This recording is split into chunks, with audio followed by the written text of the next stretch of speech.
Coucou les petites étoiles, j'espère que vous allez bien. Je vous retrouve aujourd'hui pour le Petit Mois Petite Lecture. Vous allez me dire, mais ça fait quasiment 2 semaines que ça a commencé et tu nous présentes ta page juste maintenant? Oui, je suis légèrement en retard. Les cours me prennent beaucoup de temps et vous allez voir que pourtant je me suis mis une pile de romans à lire assez conséquente et même moi j'ai peur de ne pas y arriver. Mais après tout, j'aime faire des pales, vous le savez, j'aime participer à plein de challenges. Du coup je vais vous présenter tout ça et puis de toute façon j'ai une petite semaine de vacances. Donc en vrai, ça peut quand même le faire. C'est la première fois que je mets autant de graphiques dans ce challenge, mais je pense que du coup ça pourrait me permettre d'en lire un petit peu plus que d'habitude. Et de toute façon, quand je regardais un petit peu ma palle, la fantasy et la dystopie, c'est genre littéraire tout simplement. Eh bien, il n'y a pas beaucoup de petits romans, ce qui est en soi normal et tant mieux. Mais du coup, c'est vrai que pour faire une petite page, c'était assez compliqué. Et là, du coup, j'ai quand même pu trouver quelques alternatives et j'ai un petit peu triché aussi. Les premiers romans graphiques que je voudrais vous présenter sont donc les L'Or Olympus de Rachel Smith et du coup édité chez Hugo BD. Ils sont donc issus des webtoons. J'ai déjà lu ce premier tome et c'était un petit flop quand même pour moi. J'ai eu beaucoup de mal à accrocher, je ne comprends pas vraiment l'engouement qu'il y a eu autour de cette saga. Et du coup, pour le comprendre, je voudrais relire le tome 1 et lire la suite pour vraiment me donner un vrai avis constructif. Donc certes, les BD sont quand même relativement jolis, je peux pas le nier, j'aime beaucoup la coloration, notamment de la couverture, mais l'intérieur... Ah, je sais que c'est fait comme ça, c'est le but et tout, mais j'ai quand même du mal. Mais voilà un petit peu à quoi ça ressemble du coup à l'intérieur. Mais c'est assez sombre par moments et d'autres fois c'est beaucoup plus clair, voilà comme ça. Mais je peux pas trop vous en montrer parce que sinon je vais vous spoiler la BD. Du coup pour ce petit mois petite lecture, je voudrais lire le tome 1, 2, 3, donc les 3 qui sont sortis d'ailleurs. Et je pense que ça pourrait être pas mal pour justement me pousser à relire la une, parce que vu le flop que c'était, je me suis dit bon, il va falloir que je trouve une excuse un petit peu pour la relire, en plus de mes copines qui m'ont dit mais je comprends pas pourquoi t'as pas aimé. Et du coup je voudrais quand même enchaîner avec les autres, puisque Candice, donc une autre de mes amies, me les a prêtés du coup le 2 et le 3, parce que je voulais pas remettre 25 € dans une BD que j'ai pas forcément accroché. Côté Pipitch, je vais y aller très rapidement puisque c'est donc une réécriture du mythe d'Hadès et Perséphone, donc je pense que vous connaissez, qui a été enlevé, etc. Enfin bref. Là c'est pas tout à fait pareil, mais bon, c'est quand même une réécriture de ce conte-là en version très contemporaine. Ensuite je voudrais lire 5 cm par seconde, donc il y a 2 tomes uniquement normalement, enfin il me semble. En tout cas c'est ce qui est écrit au dos, donc par exemple là on voit bien tome 1, enfin 2 sur 2 du coup. Donc celui-ci c'est le deuxième. Et celui-ci c'est le premier. Et je les ai achetés il y a quand même une petite année facile, voire 2 ans. Et je les ai toujours pas lus, alors qu'il y en a que 2. Et je me dis que ce serait vraiment l'occasion de baisser un petit peu ma palle de manga, parce que je fais 2 palles à part, heureusement. Et du coup, c'est un petit peu l'occasion, ils sont pas très très gros. J'ai pas regardé le nombre de pages, mais ouais, 233 pages. Comme c'est des graphiques, ça passe. On va dire que ça compte pas vraiment. Mais voilà, du coup, j'ai quand même plutôt envie de les lire, puisque sinon je les aurais pas achetés. Et là, c'est un petit peu l'occasion. D'ailleurs, je crois qu'ils étaient dans mon petit mois petite lecture de 2022. Donc au bout d'un moment il serait peut-être temps que je me lance dedans. Côté résumé, c'est 2 personnes qui se sont connues il y a très longtemps je crois, et qui vont se retrouver, mais tout va pas se passer comme prévu. Je sais plus, il y a une espèce de pipitch comme ça, mais ça a l'air d'être une petite romance manga. On va voir, je vous en dirai des nouvelles. Ensuite je voudrais lire tous les tomes de A Silent Voice, donc écrit par Yoshitoki Oima. Je suis désolée, j'ai vraiment du mal avec les noms. Et d'ailleurs, je vous ai pas dit par qui c'était écrit. Donc ceux-là, c'est Makoto Shinkai et les dessins de Yukiko Senkei, et du coup édité chez Pika. Et ici, du coup, c'est chez Kiun. Voilà, comme ça vous avez toutes les infos. Et du coup, cette petite saga de manga, apparemment, ça se dit pas. Mais on va dire que ça se dit. J'ai lu le tome 1, encore une fois, pour une vidéo que je devais vous faire, et je ne l'ai jamais fait. Et du coup, là, j'aimerais vraiment relire le tome 1 pour me remettre dans l'histoire, et du coup, finir tous les tomes, parce que, je les ai tous achetés, donc j'aimerais quand même les lire. En plus, c'est une histoire qui m'intéresse beaucoup. Enfin, j'avais lu le roman, et j'avais vraiment bien aimé. C'était très très bonne lecture. Pas un coup de cœur pour plusieurs raisons, mais voilà, j'avais vraiment beaucoup aimé et j'aimerais vraiment découvrir du coup cette fois-ci en manga pour faire un petit peu la comparaison dans ma tête, même si ça fait longtemps. Mais en tout cas, le premier tome, je l'avais trouvé très très bien représenté dans le roman, donc à voir ce que ça peut donner, mais franchement, je pense que c'est très prometteur. Ensuite, les autres mangas, et je crois que c'est les derniers que je vais vous présenter, c'est donc l'Atelier des sorciers, écrit par Kamome Shiramaha, édité du coup chez Pika. Encore une fois, j'avais lu au moins les 4-5 premiers tomes. Je regardais là-bas parce que je sais plus où je m'étais arrêtée, je crois que j'avais lu les 4 premiers tomes. Et j'ai jamais continué parce que de toute façon il mettait trop de temps à sortir etc. Et du coup c'est un peu la galère. Et du coup là il y a le 10e ou le 11e qui est déjà sorti et moi j'en suis qu'au 4 et pourtant bah, j'ai acheté jusqu'au 9. Du coup j'avais vraiment beaucoup aimé ce début et j'aimerais vraiment beaucoup les reprendre, donc je pense recommencer et enchaîner parce que de toute façon je m'en rappelle mais c'est tellement flou et vague que je préfère me remettre vraiment dedans et me rappeler de ce qui se passe plutôt que de me relancer dedans là en train de nager et de barboter où je comprends pas. Mais du coup dans cette histoire on suit une petite fille qui s'appelle Coco, c'est ça, qui n'a rien d'extraordinaire en soi, mis à part qu'un monsieur lui a offert, c'était lors d'un marché etc, et un monsieur lui a offert un espèce de grimoire, mais du coup elle pense que c'est un jeu. Un jour, un sorcier, donc que l'on voit ici, voilà je le cherchais, il est juste là, va arriver dans la taverne où travaillent justement Coco et sa mère, et elle va le voir faire de la magie, alors que, parce qu'en fait il y avait un incendie ou je sais pas quoi, et du coup il doit faire de la magie pour les sauver, mais il se cache pour pas que tout le monde puisse en faire. Coco le voit, et du coup elle va s'exercer sur le grimoire que le monsieur lui a remis, mais en fait elle va un petit peu figer dans le temps ou ensorceler la maison où elle se trouve avec sa mère, et du coup il va y avoir un petit problème là-dedans. Je sais plus exactement, je vais pas vous le cacher, mais du coup elle va devenir apprentie sorcière justement auprès de ce monsieur qui n'a pas de nom apparemment.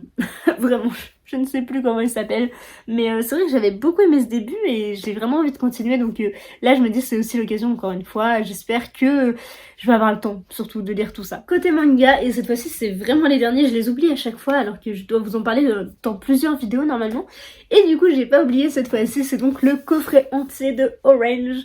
Donc je suis un pigeon parce que en gros j'avais acheté le tome 1 à 6 comme ils étaient sortis au début. J'ai lu encore une fois le tome 1, j'ai jamais continué donc il faut vraiment que j'arrête de faire ça. Et du coup quand ils ont sorti le tome 7 avec le coffret donc qui se trouve comme ceci, hop, oula, il est un petit peu lourd. Je m'étais dit c'était un petit peu l'occasion du coup de pouvoir les regrouper tous ensemble. J'aimais bien le fait que ça fasse un coffret comme ça. Le coffret entier vaut très cher, je pense qu'à l'unité c'est encore plus cher, j'ai pas vérifié. Mais vu que je les avais un peu étalés sur plusieurs années quasiment, bah du coup au final ça m'est pas revenu, enfin ça m'est revenu aussi cher mais pas sur un an on va dire, pas en une fois. Et du coup j'avais vraiment mais limite eu un coup de cœur sur ce premier tome et du coup j'ai vraiment envie de poursuivre. Je vais rarement de moi-même vers les mangas, pourtant j'aime bien ça, hein. Il y en a plusieurs qui me font envie, il y en a plein que j'ai aimé, donc comme le Orange tome 1, les Mission Sakura Family, les Deep Sea Aquarium Macmel que là je suis à jour, et bah à chaque fois en fait je vais juste pas spécialement vers eux quand je les achète, enfin je les achète donc je vais vers eux, mais après je les repose et je les lis pas forcément et c'est bien dommage, et même je vous en présente jamais alors qu'en fait j'en achète quand même de temps en temps. Et du coup je me suis dit que là vraiment c'était un peu le petit mot petite lecture du manga parce que je veux en lire plein et parce que je voudrais vraiment vider cette palle de manga qui est pas non plus énormissime mais qui est déjà trop grande par rapport, bon je pense que ça fasse comme les romans si vous voyez un petit peu ce que je veux dire. Du coup c'est pour ça que j'aimerais aussi les lire et aussi pour pouvoir les ranger correctement parce que là du coup ils m'attendent au pied de mon fauteuil et ils me regardent tous les jours et je me dis oui je vais vous lire mais c'est pas encore le moment, donc là faut vraiment que je remédie à ça. Toujours côté graphique, j'aimerais beaucoup relire les Heartstopper du tome 1 au 4. Je les ai en version française, mais c'est vrai que j'aurais aimé les lire en anglais. Là, du coup, je vais pas les racheter alors que je les ai en français, ce serait déjà un peu bête et j'ai pas spécialement le budget pour faire ça. Donc du coup, le français me va très bien pour le moment. J'ai vu plusieurs fois la série, j'aime tellement en fait Heartstopper que là je me suis dit bah cette année je les relis. Il y en a que 4, c'est pas non plus énormissime, c'est des romans graphiques donc je vais vous montrer un petit peu à quoi ils ressemblent à l'intérieur. Et du coup, sans vous spoiler, ça peut être pas mal. C'est un peu spoilant ça. On va dire un peu comme ça. Donc là c'est une page avec beaucoup de texte.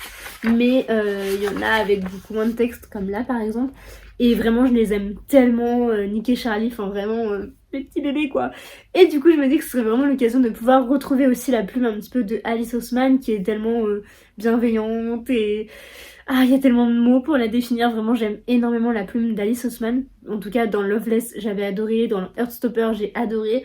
Et c'est vrai que bah du coup j'ai envie d'en lire d'autres d'elles, ça va être fait incessamment sous peu, mais il faut me laisser le temps, parce que bon, les cours m'empêchent souvent de lire beaucoup. Et là du coup je me dis bah ça peut être une petite alternative, en plus je voulais les relire avant que la saison 2 sorte, ou que le 5 sorte, et même pour avoir une petite boule de douceur là, pour un petit peu d'amour.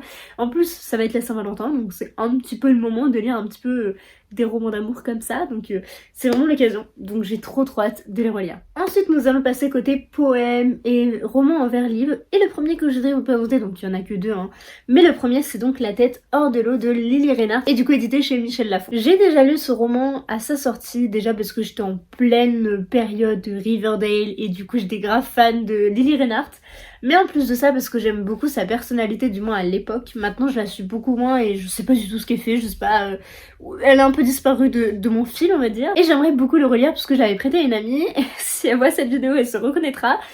Et ça fait au moins 2 ans qu'elle l'a chez elle et elle me l'a enfin rendu parce qu'on n'avait pas forcément eu l'occasion de se revoir ou quoi. Et du coup comme vous pouvez le voir j'avais annoté un petit peu les poèmes que j'avais beaucoup aimés. Et c'est vrai qu'ils m'avaient vraiment marqué à l'époque où je l'ai lu du moins. Donc c'était en mai 2020 normalement si je me trompe pas. Et j'avais vraiment beaucoup aimé et du coup j'ai vraiment envie de le relire en fait pour revoir un petit peu la douceur de ses poèmes. Mais je sais pas, il y avait une certaine puissance dans ce qui avait été dit. Et c'est vrai que j'aurais aussi aimé le lire en anglais, mais je me suis jamais penchée dessus. Et du coup vu que je l'ai en français, bon je vais me contenter du français, c'est très bien, c'est ma langue natale. Donc je vais pas m'en plaindre, mais c'est vrai que j'aurais bien aimé découvrir un petit peu cette plume qu'elle pourrait avoir. Je sais pas du tout ce qu'elle peut donner en termes d'écriture, mais en version VO je veux dire, pas en version française parce que j'ai toujours peur que ce soit un petit peu modifié. Et du coup voilà, enfin après c'est un détail, mais du coup j'ai quand même envie de le lire en anglais, mais ce sera peut-être pour une des prochaines années, je ne sais pas. Mais du coup, voilà, j'aimerais beaucoup le relire. Après, si je le relis pas, c'est pas grave, vu que c'est une relecture, comme je vous l'ai dit. Ça fait 15 fois que je vous dis ce mot. Mais du coup, j'aimerais quand même vraiment pouvoir retrouver cette petite plume. Et du coup, le seul roman en vers libre que je vais vous présenter aujourd'hui, c'est Riposte de Louisa Reed, et du coup édité chez Bayard, et qui a été traduit par Clémentine Beauvais, parce que je sais que beaucoup aiment Clémentine Beauvais, donc je le dis là. Et du coup, je l'ai gagné lors du concours de Noël de Gladys, donc de Les Pépites de Gladys. Je vous mettrai son YouTube dans la description. Et du coup, je sais pas, je me rappelle plus de quoi ça parle pour pas vous le cacher. Je sais juste que c'est une histoire de femmes fortes. Et du coup, c'est vrai que j'ai vraiment envie de découvrir ça. Je ne sais pas si je me serais vraiment penchée dessus, à l'acheter du moins.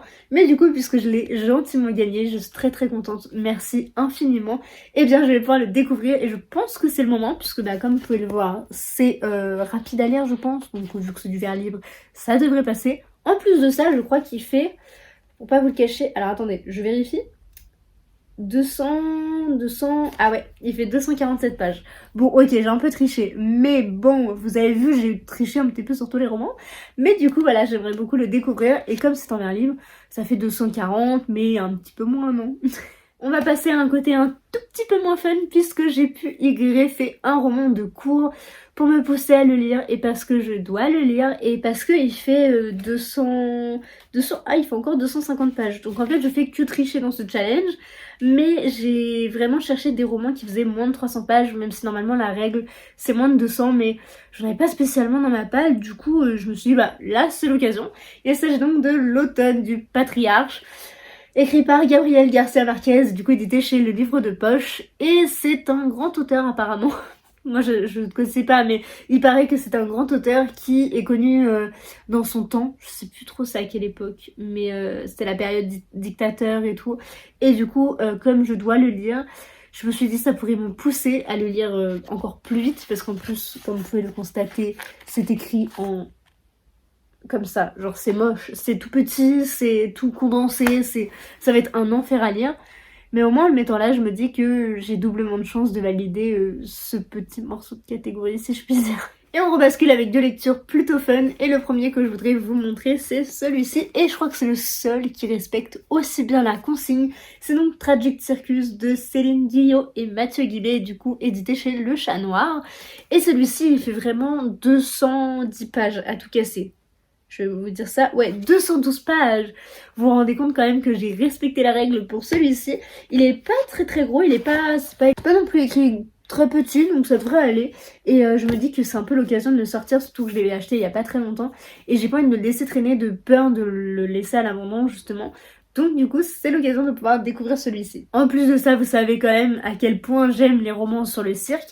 Je pense que ça peut passer, donc vraiment hâte de voir ça. Je suis désolée, je vous ai pas fait de résumé, mais pour pas vous le cacher, il y en a plein que je m'en souviens plus. Et comme je suis censée les lire bientôt, théoriquement je vous en reparle bientôt. Donc en soi, ça devrait aller.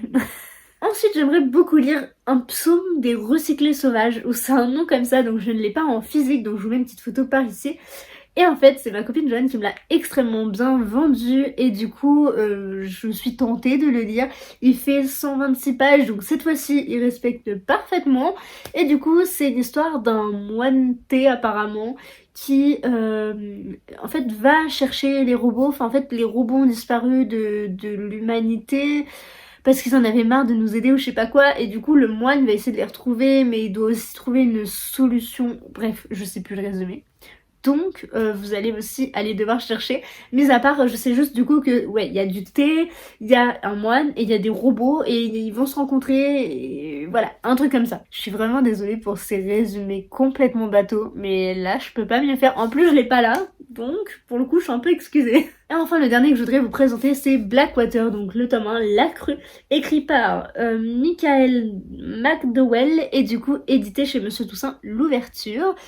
Et celui-ci, je vais le lire en lecture commune avec Clémence, que vous avez l'habitude, hein, que vous connaissez à force, et peut-être Candice aussi du coup, car du coup on l'a acheté toutes les deux durant notre sortie librairie d'anniversaire, et celui-ci fait vraiment pas beaucoup de pages, il en fait 250. Donc, comme c'est en plus écrit assez gros et il est en poche, ça va se lire relativement vite. On va essayer de se faire ça ce mois-ci. J'ai vraiment hâte de me plonger dedans et de découvrir un petit peu l'engouement qu'il y a pu y avoir autour de cette saga. À voir, j'ai vraiment très hâte et du coup n'hésitez pas à m'en dire des nouvelles dans les commentaires, me spoilez pas, déjà, juste premier point, ne me spoilez aucun roman s'il vous plaît, mais du coup c'est vrai que voilà, celui-ci me tente vraiment particulièrement dans toute cette petite palle, et je pense que ceux qui me tentent le moins finalement, bon à part l'automne du patriarche parce que forcément il me tente pas du tout, c'est peut-être les Lore Olympus que j'ai vraiment du mal avec cette saga. Enfin voilà, du coup ça fait beaucoup de romans pour un si petit mois. Et en plus de ça, je me prends assez tard puisque bah, nous sommes déjà le 12 je crois quand vous voyez cette vidéo. Donc autant vous dire que je m'y prends toujours en avance. C'est un truc de fou. Dites-vous quand même que depuis début janvier, je pense à ce challenge. Je voulais quand même faire ma vidéo avant même qu'Audrey sorte la sienne. Je m'étais dit mais non, je peux pas faire ça et tout. Et en fait j'aurais peut-être dû. Parce que là du coup je suis vraiment en retard et je ne vais pas commencer tout de suite donc bon. Bref, si j'arrêtais de blablater, je pourrais déjà m'y coller et du coup je vais vous laisser. J'espère vraiment que cette vidéo vous aura plu. N'hésitez pas à me faire un petit peu vos retours sur ces différents livres si vous les connaissez, les avez déjà lus, etc.